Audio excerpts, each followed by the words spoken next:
Zone के। आइए sir. मैं कर रहा हूँ तो फोन ये नंबर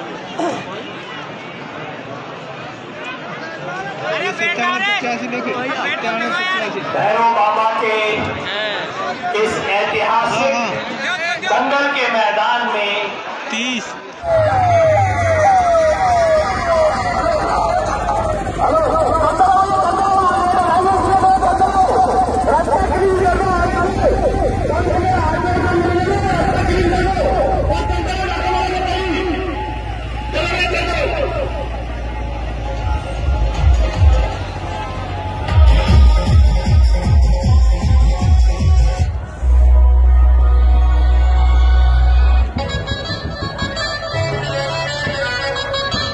ये आप देख सकते हैं विजय साहब का काफिला है। ये करीरी डोडा भीम करौली में मन से पहले रैली का नजारा, राकेश जी टिकैत का भव्य स्वागत, साथ में है राजाराम जी मील, राजस्थान जाट महासभा के अध्यक्ष, आरक्षण अधिकार मंच के अध्यक्ष। ये आप देखिए संघ की थाप, ये आप देख सकते हैं टिकैत जी।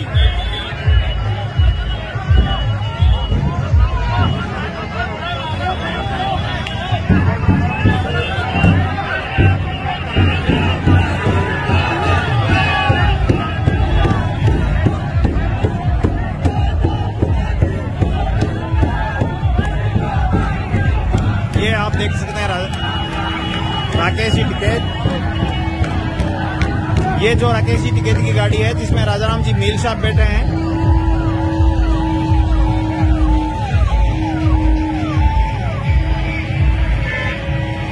ये सिक्योरिटी की गाड़ियां हैं सारी। ये आप देख सकते हैं जहां तक नजर जारी है, जहां तक नजर जारी है गाड़ियों की रेलम पहल, ये आप देख सकते हैं।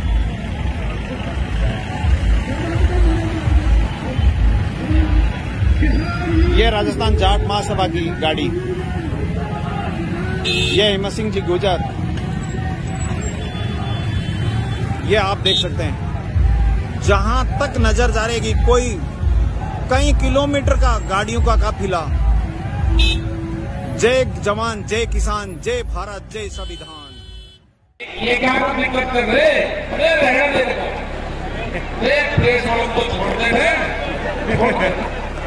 आदरणीय अध्यक्ष जी, सम्मानित मंच, किसान बिरादरी के सरदारों, नौजवान साथियों, मेरी माताएं, बहनें, बच्चों, पुलिस प्रशासन के लोग, पत्रकार बंधु, मुद्दा इस गांव में, क्योंकि कई लोग गए इस क्षेत्र से और सबसे पहले इस क्षेत्र से जो ट्रैक्टर गए होंगे उन किसानों का फोन आया।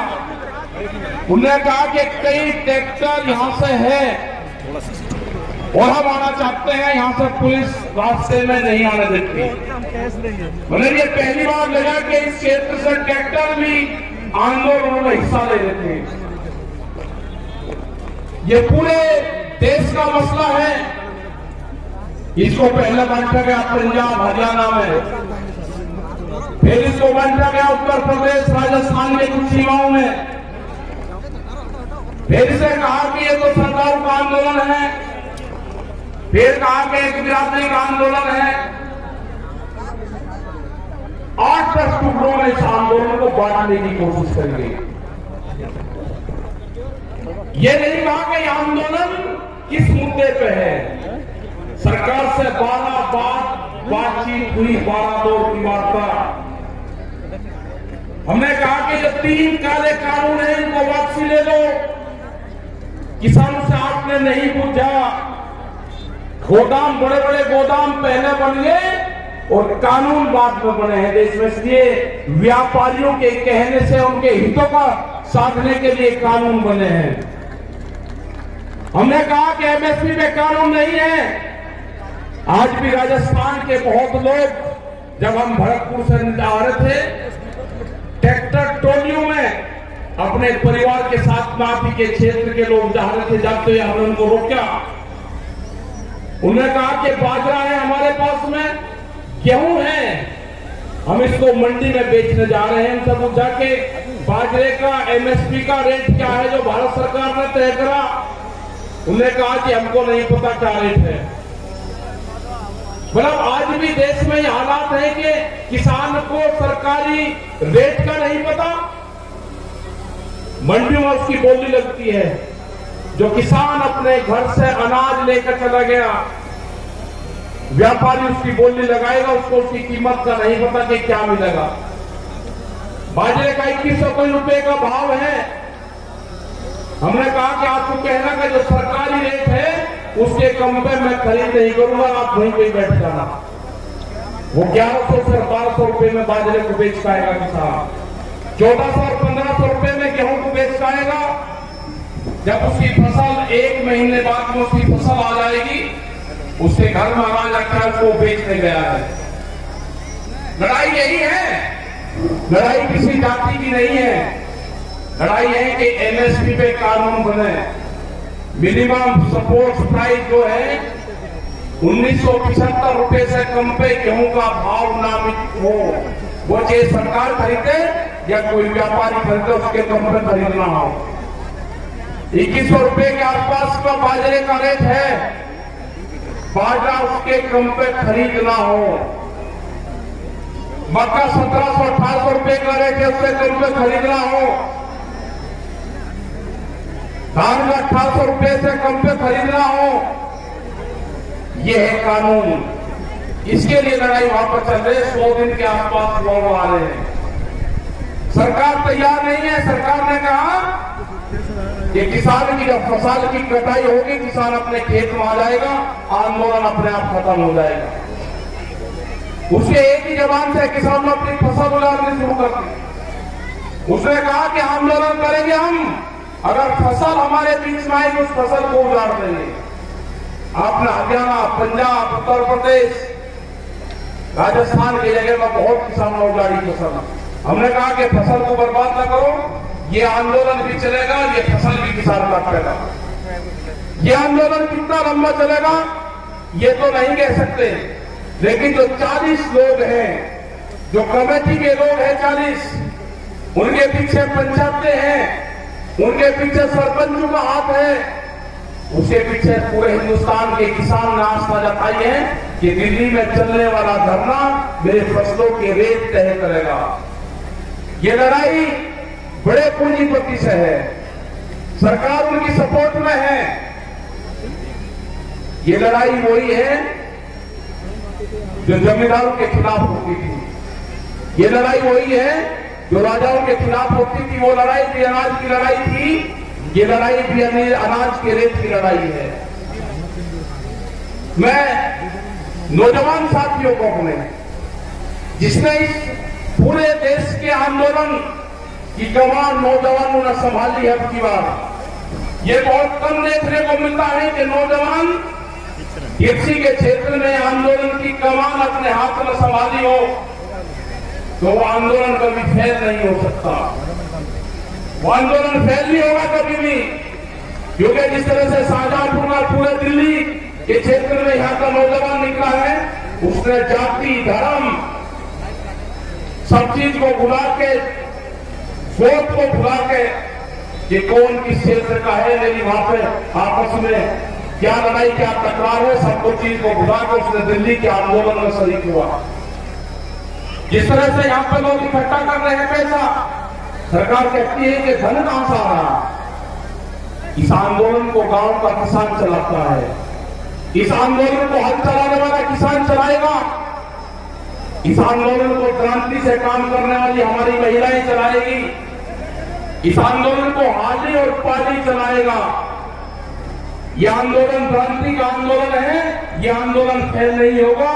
एग्रीकल्चर जो कृषि में काम आने औजार वाले जो है, इस आंदोलन को वही लोग चलाएंगे जो अपने खेतों में हाथ से काम करते हैं। कोई नहीं गया घर वहां से। यहां पर बैठे राजाराम जी मीर जी है, यहाँ पे युद्धवीर सिंह जोगिंदर जी, अमनाराम जी जो आपके शाहजहांपुर बॉर्डर को प्रमुख से देखते हैं, आप 200-200 किलोमीटर से यहां से जाते हो आप, और दिल्ली को ऑफ नहीं अभी। कई लाख आदमी दिल्ली के चारों तरफ को है, और दिल्ली फिर कान खोल कर सुन ले, ये ट्रैक्टर भी वही है, ये किसान भी वही है। आप ज्यादा तानाशाही दिखाओगे, ये किसान अब की बार में ज्यादा तादाद में दिल्ली में जाएगा, ज्यादा तादाद में किसान जाएगा। यहाँ की फसल कट जाएगी हमारी 1 महीने में। ये कह रहे कि किसान ट्रैक्टर से नहीं आएगा दिल्ली, ये किसान दिल्ली ट्रैक्टर से ही आएगा। जब इसको दिल्ली कोर्ट करेंगे, ये किसान अपना ताम झाम लेकर आएगा। हर क्रांति होगी देश में। खेत में चलने वाला हर औजार वो साथ लेकर आएगा। जब जब भी बड़ी बड़ी लड़ाइयां हुई, उसमें साथ लेकर चला है। वो जानते हैं ये कौन सा क्षेत्र है, ये बेहद क्रांतिकारियों का क्षेत्र राजस्थान। बड़ी बड़ी लड़ाइयां यहां पर लड़ी गई, ये किसान पीछे नहीं हटेगा।